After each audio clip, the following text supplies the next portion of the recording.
The best thing that IE has is the alumni network.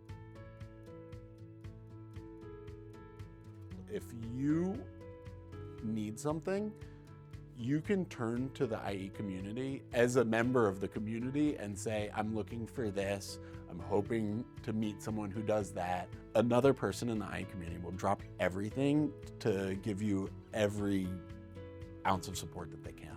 I've helped many other people get jobs in the local alumni community, and it's just been a warm and friendly place for me to go and make sure that I'm really getting that connection back to Madrid and to the IE network. And my wife is always joking about it, but you know, I can't get away from you all. As a search consultant, I often don't even get people's resumes or see their resumes, but we comb their LinkedIn. Wow. So that has to be very built out. It has to be complete. It has to be, you have to be connected and networked in your industry. And it has to tell the story that you're trying to give forth in the market. If I'm graduating this year, I would definitely look at, do I understand basics of AI, large language models?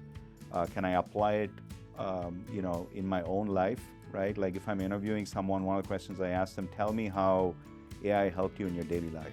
A lot of things that I'm hearing from the job market right now is really seeing a focus on an interest in candidates who really do have strong soft skills and who do have strong communication skills, right? Because the belief from the job market is that a lot of the more core technical roles that roles used to require, a lot of that is now going to be automated, right? And what's going to be left is individuals who are going to have to communicate, they're going to have soft skills, they're going to have to work in groups.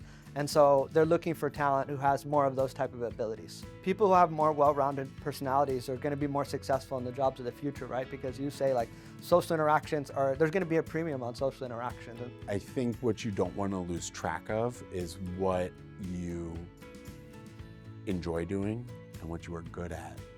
And once you find those things, hold on to them and look for the work that will enable you to do that day in and day out. But these soft skills, positioning yourself in a network and communicating yourself to that network, are always fundamental.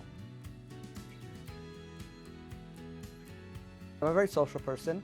I feed off of human connection, and so I wish I would have identified that in myself earlier and said, hey, you know what, and I would encourage people to not go at that journey alone. I think that there's some tremendous opportunities for mentorship where people can help you have those conversations and help you do that type of reflection. Obviously, I'm a big fan of coaching, so I recommend that everybody gets a coach to work with to help them through that journey as well. And there's tons of fantastic people at IE who could do that. Like I mentioned in my case, it was Conchita Galdon. She sat me down and had some hard conversations with me about what I was good at and what I was going to be successful at. And at the time, I didn't want to hear it, but 10 years out, she was right.